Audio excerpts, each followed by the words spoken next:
Hello everyone, എല്ലാവരും സുഖമായിട്ടിരിക്കുന്നില്ലേടാ? നമ്മുടെ വെക്കേഷനൊക്കെ കഴിഞ്ഞിട്ടുണ്ട്. അടുത്ത മാസം നമ്മൾ 4ാം ക്ലാസ്സിലേക്ക് പ്രവേശിക്കാൻ റെഡി ആയിട്ട് ഇരിക്കുകയാണ്. അപ്പോൾ ഈ 4ാം ക്ലാസ് എന്ന് പറയുമ്പോൾ നമ്മുടെ മനസ്സിലേക്ക് ആദ്യം വരുന്നത് സിലബസ് ചേഞ്ചാണ്. അതുകൂടാതെ നമ്മൾ ആദ്യമായിട്ട് എഴുതാൻ പോകുന്ന മത്സര പരീക്ഷയായ LSS എക്സാമും നമുക്ക് അറ്റൻഡ് ചെയ്യേണ്ടതുണ്ട്. ഈ വരാൻ പോകുന്ന ഈ സിലബസ് ചേഞ്ച് എന്ന് പറയുന്നത് എങ്ങനെയാണ് നമ്മുടെ LSS എക്സാമിനെ ബാധിക്കാനായിരിക്കും നിങ്ങളിൽ പലരും ഇപ്പോഴും ആലോചിക്കുന്നത്. അപ്പോൾ അതൊക്കെ എളുപ്പത്തിൽ ക്രാക്ക് ചെയ്യാനായിട്ട് നമ്മുടെ സ്വന്തം പ്രാണ ബാച്ചിൽ ജോയിൻ ചെയ്യുന്ന കാര്യം നിങ്ങളെ ഒന്നും കൂടി ഓർമ്മിപ്പിക്കുകയാണ്. അപ്പോൾ ഈ പ്രാണ ബാച്ചിൽ നിങ്ങൾക്ക് വേണ്ടി 2 സർപ്രൈസുകളുണ്ട്. അത് പറയാനാണ് മെയിനായിട്ട് മിസ് ഇന്ന് വന്നിരിക്കുന്നത്. അതിൽ ഫസ്റ്റ് വണ്ണാണ് നമ്മുടെ ഇനാപ്പ് കമ്മ്യൂണിറ്റി. നിങ്ങളെല്ലാവരും വാട്സപ്പ് കമ്മ്യൂണിറ്റിയിൽ കേട്ടിട്ടുണ്ടാവും, ജോയിൻ ചെയ്തിട്ടുണ്ടാവും. പക്ഷേ ഈ ഒരു വാട്സപ്പ് കമ്മ്യൂണിറ്റി എന്ന് പറയുന്നത് അതിൻ്റെ എല്ലാ ഫീച്ചേഴ്സോടു കൂടി നിങ്ങൾക്ക് ബാച്ചിൽ, അതായത് നമ്മുടെ പ്രാണ ബാച്ചിൽ അവൈലബിൾ ആയിരിക്കും. അതാണ് നമ്മൾ ഇനാപ്പ് കമ്മ്യൂണിറ്റി എന്ന് പറയുന്നത്. ഈ ഇനാപ്പ് കമ്മ്യൂണിറ്റി നിങ്ങളൊന്ന് ചെക്ക് ചെയ്താൽ അവിടെ നിങ്ങൾക്ക് മെൻറ്റേഴ്സിൻ്റെ വകയും അതുപോലെ തന്നെ ഫാക്കൽറ്റീസിൻ്റെ വകയും ഇൻഫർമേഷൻസ് നിങ്ങൾക്ക് അവിടെ കാണാവുന്നതാണ്. പല നോട്ടിഫിക്കേഷനും അവിടുന്ന് തന്നെ നിങ്ങൾക്ക് റിസീവ് ചെയ്യാവുന്നതാണ്.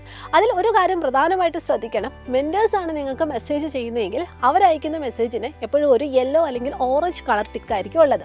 അതേസമയം ഫാക്കൽറ്റീസ് ആണെങ്കിൽ ഒരു ബ്ലൂ കളർ ടിക്കായിരിക്കും.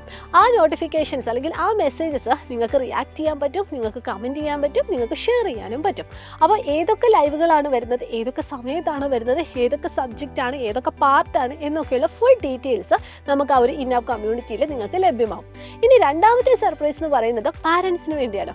അതായത് നമ്മുടെ പാരൻസിനെ സംബന്ധിച്ച് എപ്പോഴും ടെൻഷനുള്ള കാര്യം എന്ന് പറയുന്നത് ഈ ചെറിയ കുട്ടികൾക്ക്, അതായത് 3 to 4 പ്രവേശിക്കുന്ന ഈ കുഞ്ഞു കുട്ടികൾക്ക് ഈ ഫോൺ കൊടുത്തിട്ട് പോകുന്നത് അത്ര സേഫ് ആണോ അല്ലയോ എന്നാണ്.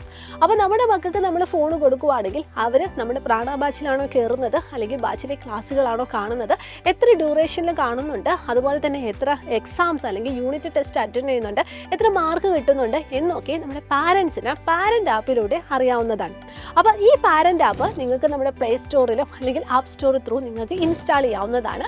അതിൽ നമ്മുടെ ബാച്ച് നമ്മൾ പർച്ചേസ് ചെയ്യുന്ന മൊബൈൽ നമ്പർ OTP യൂസ് ചെയ്തിട്ട് നിങ്ങൾക്ക് അതിനകത്ത് ലോഗിൻ ചെയ്യാവുന്നതാണ്. അപ്പോൾ കുട്ടികൾ എന്തൊക്കെ കാര്യങ്ങളാണ് ചെയ്യുന്നത് എന്ന് പാരൻസിൻ്റെ ബേസിൽ നമുക്ക് എല്ലാ കാര്യങ്ങളും നമുക്ക് അറിയാനും സാധിക്കും. അപ്പോൾ നിങ്ങൾ എന്ത് ചെയ്യുക, ഇത്രയും ഇമ്പോർട്ടൻ്റ് ആയിട്ടുള്ള ഇത്രയും ഫീച്ചേഴ്സുള്ള നമ്മുടെ പ്രാണ ബാച്ചിൽ ഇനി ഒരിക്കലും നമ്മുടെ മക്കളെ ജോയിൻ ചെയ്യിപ്പിക്കാൻ ഒരു മടിയും കാണിക്കേണ്ട ആവശ്യമില്ല.